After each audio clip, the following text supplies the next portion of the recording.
참 좋으신 우리 하나님의 은총과 사랑이 아주 촉촉한 비가 내리는 이 주일 예배에 오신 여러분과 함께 하시기를 축원합니다. 한 주간 평안하셨습니까? 감사합니다. 라퐁테느의 우화에 이런 이야기가 나옵니다. 동물 세계에서 전쟁이 일어났습니다. 사자가 사령관이 되고 코끼리, 곰, 여우, 원숭이 등 모두가 사자 앞에 모였습니다. 그때 누군가 이렇게 소리칩니다. 멍텅구리 당나귀는 돌아가라. 넌 빠져. 이런 식으로 소리쳤습니다. 분위기가 순간 싸늘해졌을 때 사자가 호령합니다. 모두 조용히. 당나귀는 나팔수로 쓸 것이고 토끼는 전령으로 쓰겠다. 이 말에 모두가 숙연해졌습니다. 오늘날 세상은 당나귀에게 여우의 지혜가 없다고 해서, 토끼에게 곰의 힘이 없다고 해서 쓸데없다라고 합니다. 여러분, 누군가를 한두 가지의 기준으로 판단할 수는 없습니다. 그래서 현명한 지도자는 각자의 능력에 따라 적절한 일을 맡기죠. 각 사람을 있는 그대로 인정하고 업신여기지 않는 문화를 갖는 사회는 분열되지 않을 것입니다. 세모꼴은 세모대로, 네모꼴은 네모대로, 둥근 것은 둥근 대로 쓰임받을 때 그 공동체는 강력해집니다. 쓸모를 기준으로 삼는 세상을 살다 보면 자신도 모르게 쓸모없는 인생이라는 생각에 사로잡힐 때가 있습니다. 아유, 난 나이가 많아. 난 가진 것도 재능도 없어. 아유, 제가 좀 공부를 못해서요. 아유, 저는 건강이 좀 별로예요. 그렇게 실패만 한다, 뭐가 없다, 뭐가 못하다 등의 상대적인 기준으로 자신을 평가하고 누군가를 평가합니다. 쓸모를 기준으로 하는 나름의 이유가 있겠지만 쓸모가 없는 상황이 되면 우리 삶은 어떻게 될까요? 비참하고 우울해질 것입니다. 인생을 사는 동안 끝까지 언제나 쓸모의 상태를 유지할 수 있을까요? 그렇지 않죠. 우리는 세상이 정한 쓸모의 기준으로 자신과 이웃을 판단하지 않아야 합니다. 하나님은 어떤 분이실까요? 하나님께서도 우리를 쓸모로 평가하실까요? 하나님은 쓸모를 기준으로 삼는 분이 아닙니다. 하나님은 각자의 능력에 따라 부르시고 그 능력이 좀 더 잘 되도록 커지도록 부르십니다. 세모는 세모답게, 네모는 네모답게, 둥근 것은 둥근 것답게 하십니다. 물론 하나님의 언약 안에서 은혜와 진리를 따르도록 이끌어 주시죠. 카피스트 정철님이 있습니다. 이분이 이렇게 말합니다. 세상에 아무짝에도 쓸모없는 것을 한 가지만 찾아보세요. 답을 찾지 못했다면 그것이 정답입니다. 당신이라면 쓸모없는 것을 만들었겠습니까? 이제 조금 더 쉬운 문제입니다. 세상에 아무짝에도 쓸모없는 사람을 한 사람만 찾아보세요. 아무짝에도 쓸모없는 사람을 보셨습니까? 네. 누구는 누구를, 자신을 쓸모없다고 하겠지만 그건 그 사람이 보기에 그럴 뿐입니다. 하나님은 우리를 쓸모없는 존재로 태어나게 하지 않으셨다는 거예요. 하나님은 우리의 존재 자체로 기뻐하십니다. 여러분 아시죠? 예수님은 잃어버린 아들을 되찾은 아버지 비유에서 가르쳐 주셨습니다. 아버지 유산을 미리 받아 타지에 가서 탕진하고 초라한 몰골로 돌아올 때 아버지는 멀리서도 알아보고 달려가서 맞아 주셨습니다.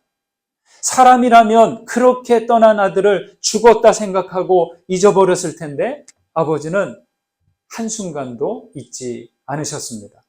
하나님 아버지의 마음이 바로 이와 같다는 것을 주님은 비유로 말씀해 주고 있습니다. 우리는 그리스도로 말미암아 하나님의 자녀됨의 권리를 얻었습니다. 때론 넘어지고 실패하고 부족해 보일지라도 하나님의 자녀라는 신분은 사라지지 않습니다. 여러분, 자기 자신을 포함하여 누구라도 세상의 기준으로 판단하거나 평가하지 마십시오. 그리스도 안에서 사랑하고 사랑받는 자들로 살아가시기를 주님의 이름으로 축원드립니다. 예수님의 부활 후 성령의 강림의 역사가 일어났는데도 예루살렘에서 스데반 집사가 순교당했습니다. 순교하기 전 스데반의 설교는 이스라엘이 하나님을 어떻게 거절했는지를 그 역사 이야기를 하면서 그대로 보여주었습니다. 스데반의 설교를 듣던 무리들은 감동해서 회개했을까요? 그렇지 않죠. 그들은 경노해서 돌을 들어서 스데반을 쳐서 죽였습니다. 거기서 회심하기 전 바울은 사울이었을 때 스데반의 죽음을 어떻게 여겼습니까? 당연하다. 저놈 죽어도 없어지는 게 나라고 생각했던 것이죠. 초대교회 사람들은 예수님과 또 스데반 집사의 그 순교, 이런 일들을 겪으면서 마음이 어땠을까요? 아마 인간에 대해서 또 이스라엘 민족에 대해서 환멸을 느꼈을지 모릅니다. 그래서 하나님께서 이스라엘을 버리신 것은 아니야? 이제 이스라엘은 더 이상 희망이 없어? 라는 고민을 한 것 같습니다. 정말 그럴까요? 이에 대한 바울의 응답이 오늘 11장에 나와 있습니다. 1절과 2절을 보시겠습니다. 2절 중간까지 우리 함께 읽습니다. 그러므로 내가 말하노니 하나님이 자기 백성을 버리셨느냐? 그럴 수 없느니라.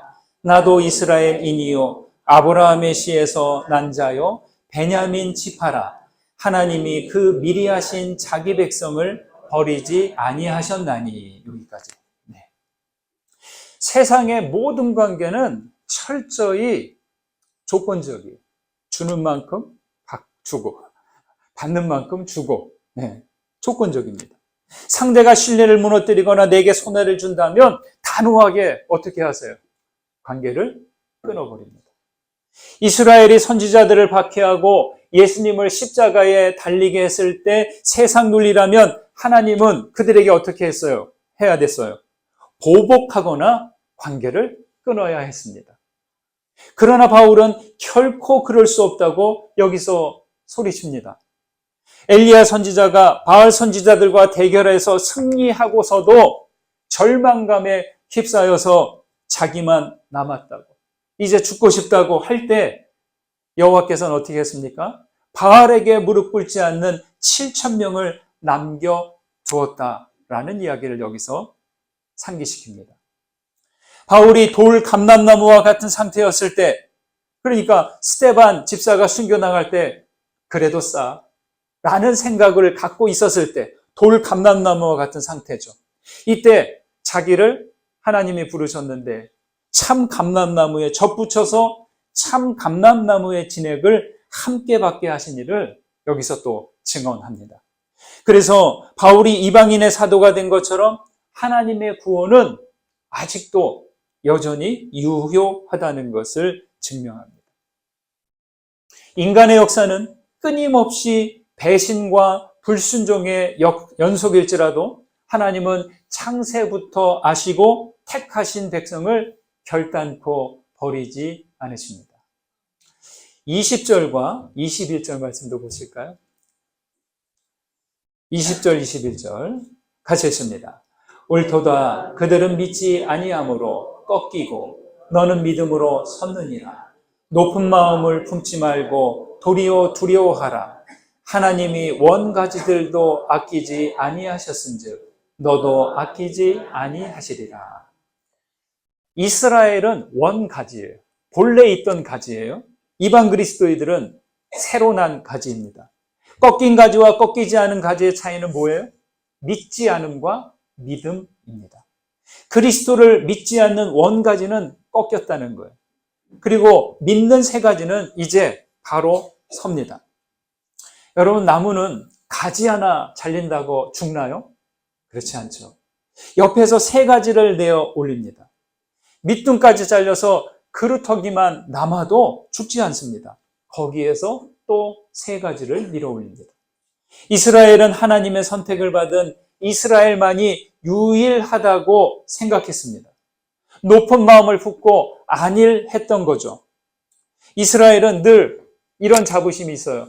아브라함의 하나님, 이삭의 하나님, 야곱의 하나님, 모세, 다윗, 엘리야의 하나님을 말하지만 하나님은 이스라엘이라는 그 울타리에 머물지 않으셨습니다. 하나님은 살아있는 모든 생명과 관계하시는 모두의 하나님이십니다.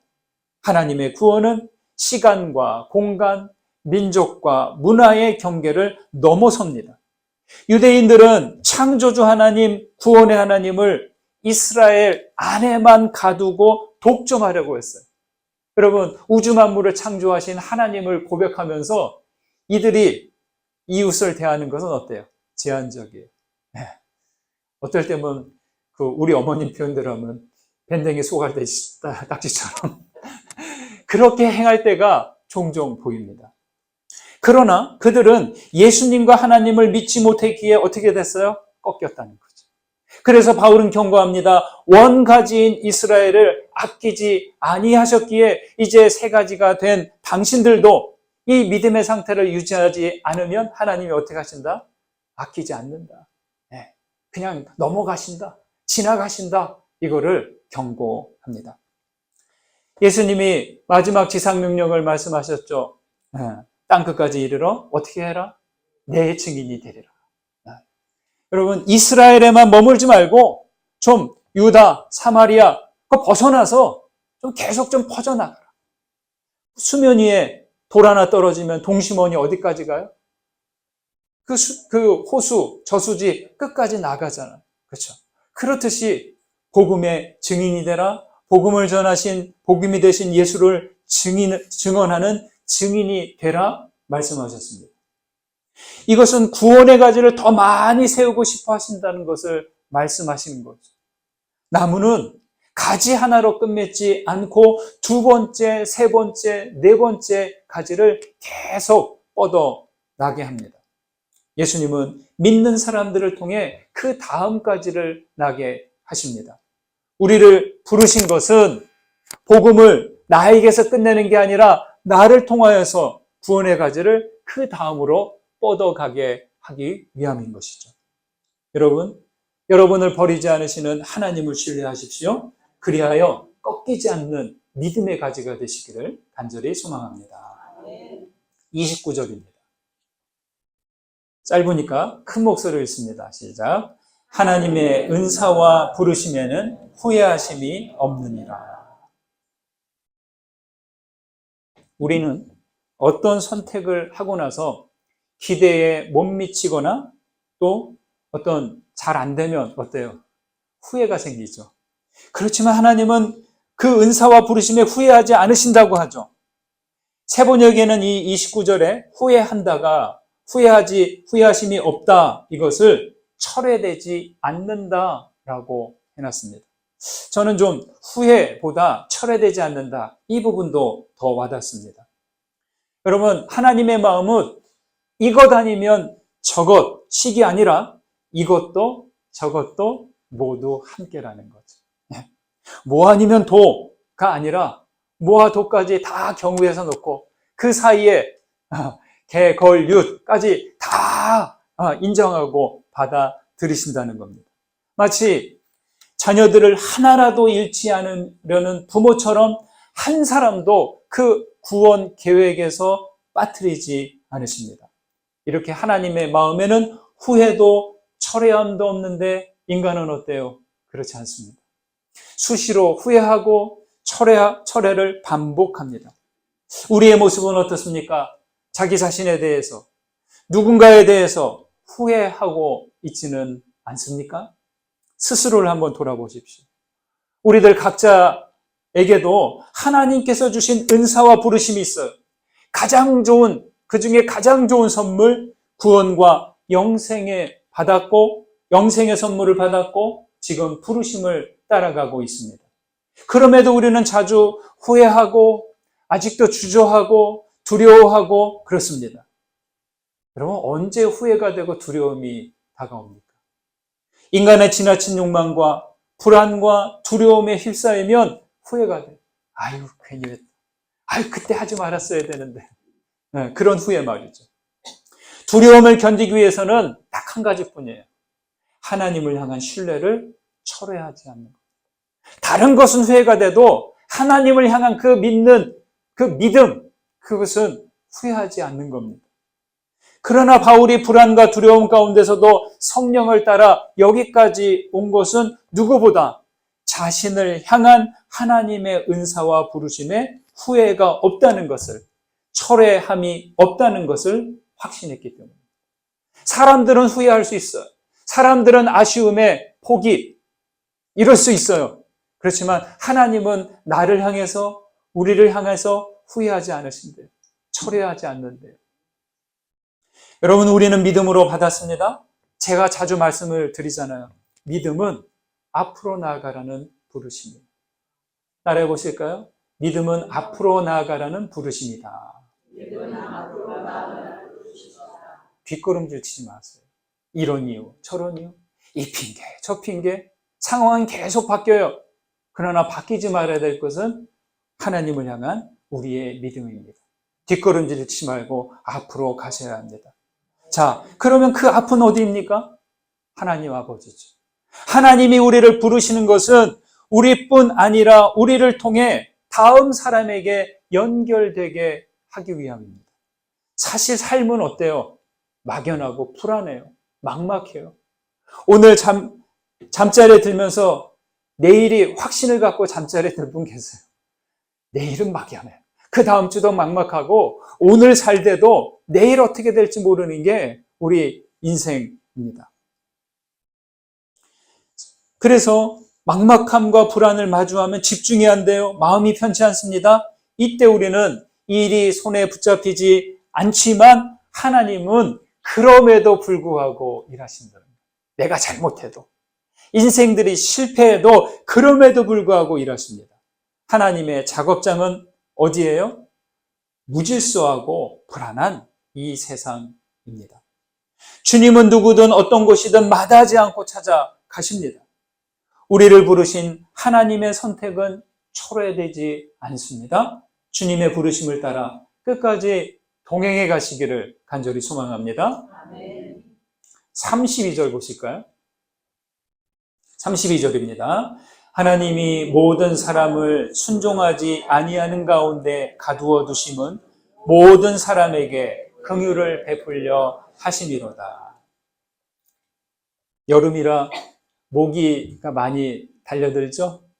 모기에 좀 자주 물리시는 체질들이 있으시죠? 네. 사흘 전에 책상 밑에 있는 모기에게 발목을 물렸어요. 물린지도 몰랐어요. 아따고가 아니라 왜 가렵지? 하고 이렇게 보니까 물린 것 같아요. 바로 물파스를 가져다가 막 발랐는데 갑자기 크게 부어오르고 가려웠습니다. 그래서 이 모기한테 또 물리면 안 되잖아요. 그래서 책상에 엎드려서 불빛을 이렇게 비춰보니까 바닥에 거뭇한 게 보여서 반사적으로 손을 내밀어서 탁 쳐봤어요. 아니, 그랬더니 피가 터져 나왔습니다. 제 발목을 물은 모기죠. 아유, 그 모습을 보니까 괜히 미안한 거예요. 제가 이렇게 마음이 약해요. 이런 조크 들어보셨나요? 시어머니 모기가 집을 나서는데 며느리 모기가 어머니 저녁밥을 지어 놓을까요?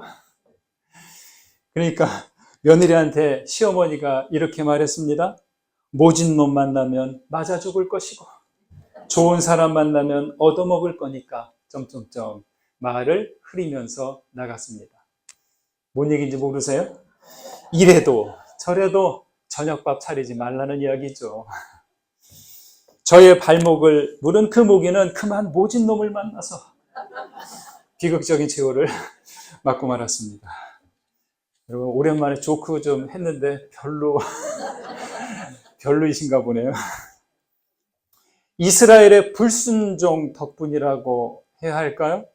그들이 메시아를 거부함으로 복음이 이방인에게 향했어요. 빨리 퍼졌어요. 그래도 이스라엘 안에 좀 어느 정도 숙성되는 시간을 가지면 되는데 아주 예수님이 부활하신 지 얼마 됐다고 바로 스데반 집사를 이렇게 죽이고 순교해버리고 당하게 하고 그 바람에 예루살렘에 있던 많은 예수님의 제자들이 예루살렘 바깥으로 흩어진 것이죠. 이후 예루살렘이 무너지고 이스라엘이 패망하게 된 것을 기독교를 박해한 일에 대한 그러한 징벌로, 그 결과로 말하기도 합니다. 여러분, 이걸 하나님께서 직접 그렇게 하신 것일까요? 하나님이 그렇게 보복할 정도로 속 좁은 분이실까요? 그렇지 않죠. 하나님은 오히려 안타까워하시고 눈물을 흘리십니다. 하나님은 유대인의 불순종을 지나 이방인을 구원하시고 이방인을 구원한 다음에 다시 유대인의 각성을 이끌어내시고자 합니다. 그 이끌어내고자 하는 각성케 하는 그 단 하나 뭐예요? 하나님의 자비, 하나님의 긍휼하심입니다. 자비 없는 세상에서 하나님을 다시 찾다, 이런 책이 있습니다. 필립 걸리라는 퀘이커 교회 목회자가 저자인데 그 한 대목이 이렇습니다. 들어보십시오. 어느 누구도 하나님께 자신의 삶을 바치기 위해서 목사나 신부, 수녀 또는 수사가 될 필요는 없다. 세상이 필요로 하는 것은 사람들의 일하는 곳에서 자비롭게 존재하는 것이다. 영혼을 구원하는 것은 교회의 부름에 응답하는 것이 아니라 우리가 매일 마주하는 자들에게 자비로이 응답하는 것이다. 자비롭다는 것은 사람들을 교회로 전도하는 것이 아니라 사람의 마음을 끌어당기고 사뭇 매력적인 삶을 사는 것이다. 삶의 목적은 더 많은 기독교인을 배출하는 것이 아니라 마태복음 5장 16절 너희도 이와 같이 너희의 빛을 사람 앞에 비추어서 그들이 너희의 착한 행실을 보고 하늘에 계신 아버지를 찬양하게 하는 것이다. 이렇게 말이죠. 여러분, 우리 기독교의 핵심 가치는 이 자비와 긍휼, 사랑입니다. 여러분, 그렇습니다. 우리는 하나님의 자비와 긍휼하심으로 구원받은 거예요. 자격이 돼서 그런 게 아니라 주님의 자비와 긍휼 덕분에 죄사함을 받고 구원을 받은 거예요. 하나님의 자녀가 된 거예요. 하지만 우리가 이전보다 더 자비롭게 살지 못한다면 이 구원받았다는 것이 무슨 의미가 있을까요? 어떤 영향력을 전할까요? 사랑하는 여러분, 후회하심이 없는 하나님의 은사와 부르심을 따라가십시오. 그리고 매일 마주하는 누군가에게, 그리고 여러분 자신에게 자비로 응답하시고 자비롭게 살아가시는 모두가 되시기를 주의 이름으로 축원드립니다. 받은 은혜 생각하면서 거듭의 기도 드리십니다. 믿음을 허락하시고 하나님의 자녀됨을 허락해 주시니 감사드립니다. 우리를 구원으로 부르셨으니 꺾이지 않는 믿음의 가지가 되게 하옵소서. 주님은 베푸신 선물과 부르심을 철회하지 않으시는 분임을 믿습니다. 삶이 막막하더라도 믿음의 여정을 멈추지 않게 하옵소서. 주여, 우리가 사는 동안 주 안에서 자비롭게 살아가기를 원합니다. 그리하여 우리를 통해 주님의 자비하신 은총이 사람들에게 비추도록 인도해 주옵소서. 예수 그리스도의 이름으로 기도드립니다. 아멘.